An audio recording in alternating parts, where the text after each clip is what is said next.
Spanish Media, redes con contenido, como siempre, estamos en conexión con todos los aspectos, los personajes que también tienen razón en nuestra comunidad para seguir trabajando aquí en Canadá.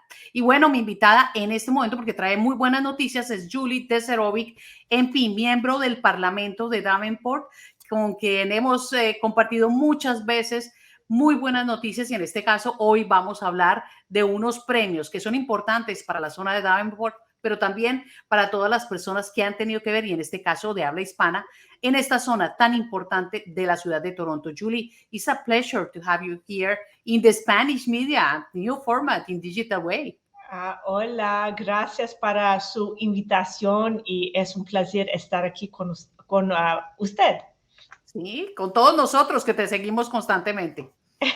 Well, it's a pleasure to be with everyone, and it's a pleasure to be with you today because we have some important topics to talk about. Yes, let's start with the awards. You are looking for people to give, in the special contest, all what they do to recognize the contribution of this community in Davenport. Explain us about that. Sure. It's called the Davenport Platinum Jubilee Leadership Awards, recognizing we have very special Platinum Jubilee pins that we want to give out as awards. And then we'll be giving some more prizes as well. But after 2.5 years of the pandemic, we want to have a celebration. We want to celebrate the unbelievable volunteers and businesses and youth and seniors and all the amazing things that are happening in Davenport. So you don't have to live in Davenport, but as long as you're contributing to Davenport, you can be nominated. And you do, if you're a business, you do have to be a business or nonprofit in Davenport to be nominated.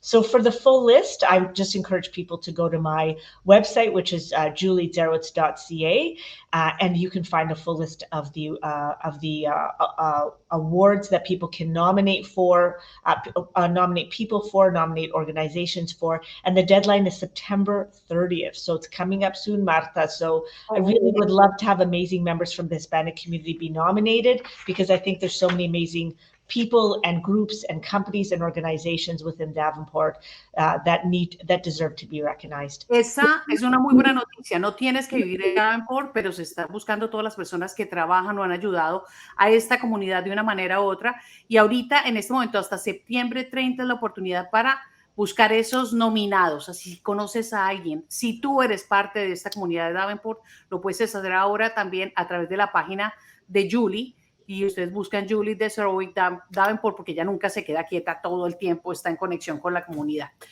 And let's talk about, because the red carpet is November 7th. Yeah?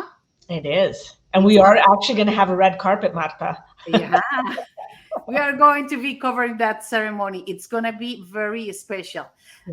You are talking about the people who has been working with the community. Premios. So Davenport Volunteer Award, Davenport Mental Health Advocate. Explain about all these nominees that maybe we can be part of that. Oh, for sure.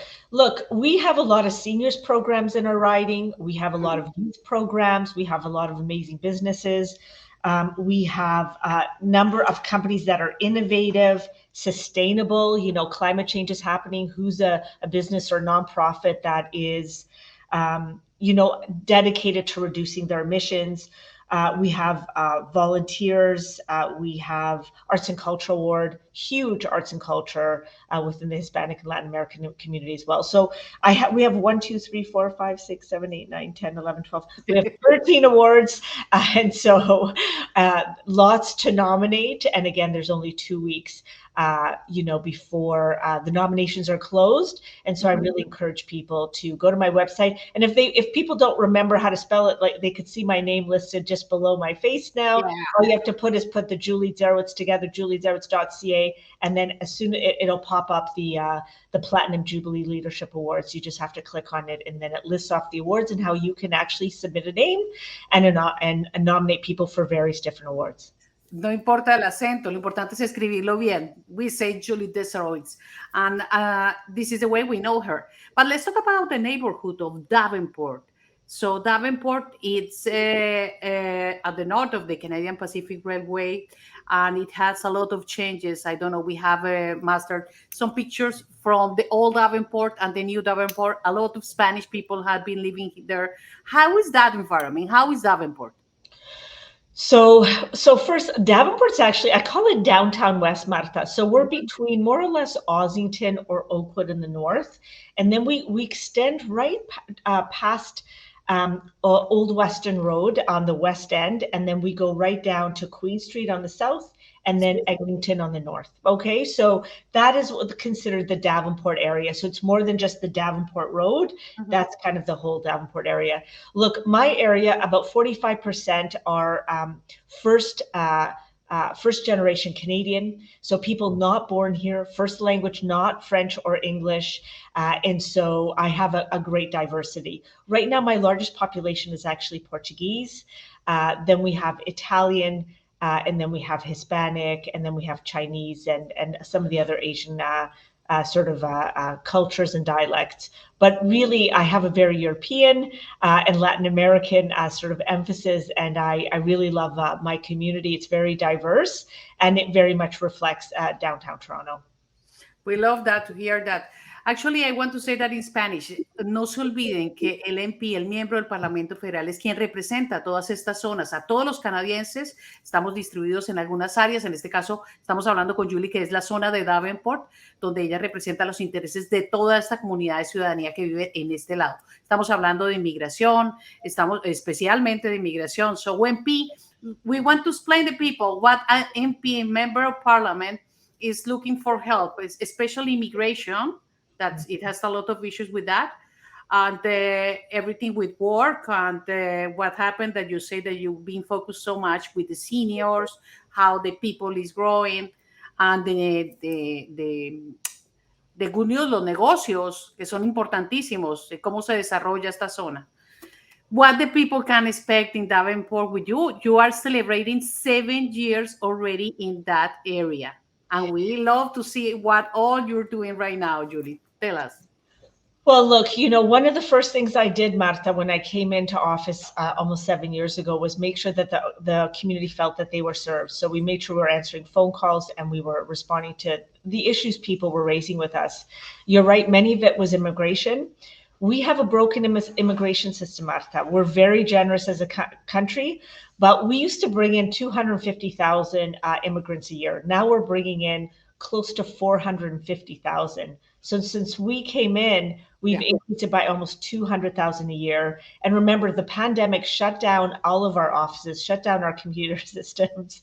And so there became a big backlog. And so a lot of things got lost in the shuffle. And so the issues people have right now are, Julie, I've been waiting so many years. Can you help us? Can you help find me in the process somewhere? Because I think I got lost.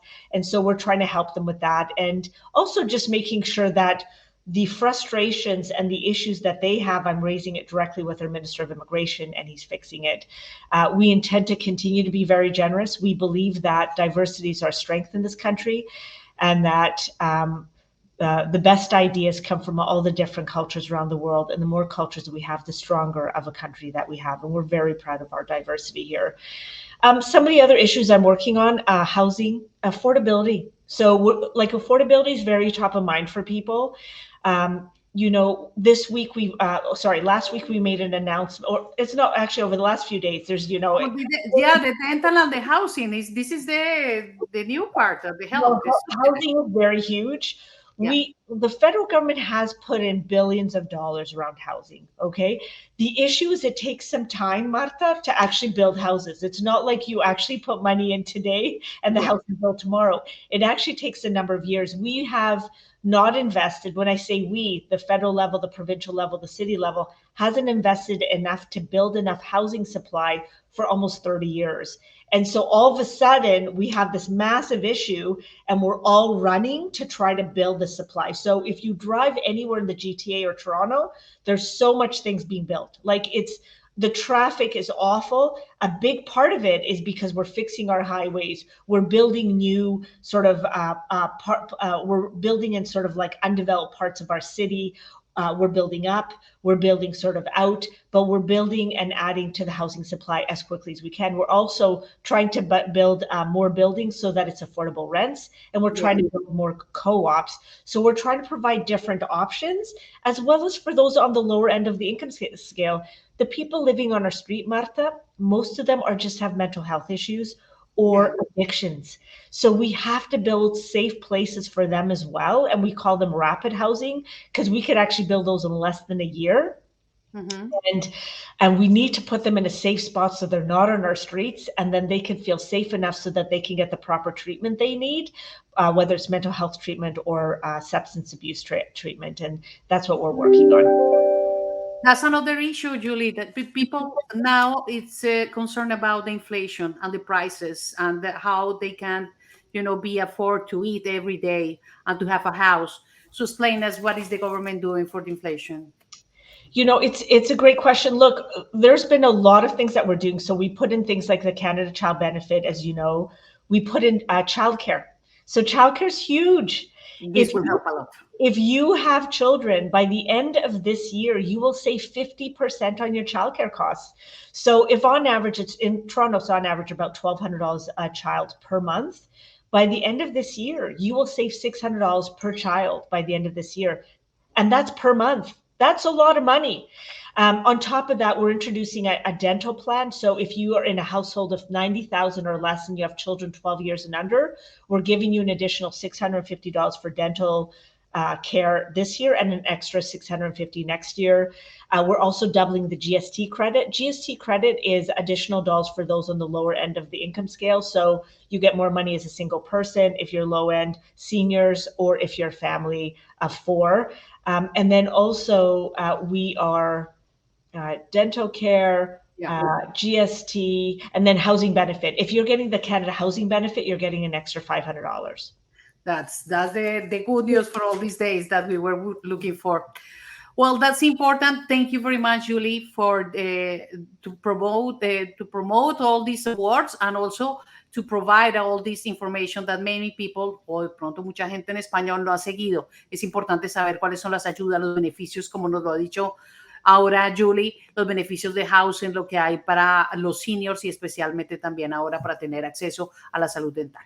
Muchas cosas más se vienen, hablamos de la inflación, but I cannot say bye to you without asking this question that many people have been accompanied the funeral of the Queen Elizabeth II, but there are many voices that also been here that consider that this time after her death, the monarchy should come to the end. What do you think about it? It's a really important question, and I've been thinking about it for a few days now. I was very blessed to be able to attend a special ceremony here in Ottawa to commemorate Queen Elizabeth, her 70 years of service, her 96 years of life, and her love for our country. She's come more times to Canada than any other country in the Commonwealth, in the world. She loved Canada. She called it home for herself, and she's come here 22 times. Here's what I think. It was really important for us to have her witness so many important parts of our evolution and our development as a country. And so I think that the UK, the British, are a very important part of our history and our future, as well as the French, which is our second founding country, and then Indigenous. We have three founding nations in this country, Marta, and it's Indigenous, it's French, and it's the British. And so my personal belief is I'd like to see that it continues. I think it's important to witness. It's important to have a witness in terms of all the major things that are happening to our country. So she was part of the Charter of Rights and Freedoms and us repatriating the Constitution. She's part of major events in evolution in terms of us reconciling with the Indigenous people here in Canada. She was part of just all major moments here in our country. And I would like the monarchy to continue to be part of that history because it's important to witness it. And if you see the pictures of the 22 times she came, the joy on the kids' faces, on Canadians, on the different parts of Canadians, the different ethnic groups, Indigenous peoples right across the country. They were elated to have her here to witness the changes and the big celebrations and the big events that help us to evolve and that has made us into one of the best countries in the world to live in today. Well, I have to ask you that question because many people are asking me, okay, tell what the government is going to think about it, the relationship with the royal, and there is a new change or not for the future. I will see. The most important is this country is growing, and we are going to help how this is growing. And in different ways, we are part of this society, and we are very proud to be Canadians. Or when you are in the process to be Canadians. And these open doors that there are for many people to be Canadians. Julie, it's a pleasure to have you here. Muchísimas gracias de verdad por acompañarnos y por estar siempre en contacto con thespanishmedia.com, por el mundo hispano, por estar en contacto siempre con una sociedad y una comunidad que sigue creciendo y ofreciendo muchas cosas a este país. It was a pleasure, and we are going to meet soon in October. Sí, a una celebración muy grande. Muchísimas gracias a usted también. Adiós. Adiós, Julie Dzerowicz, MP de Davenport, y muchas noticias más, como siempre, aquí en thespanishmedia.com. Nos vemos pronto con más noticias, como siempre, y con buen contenido.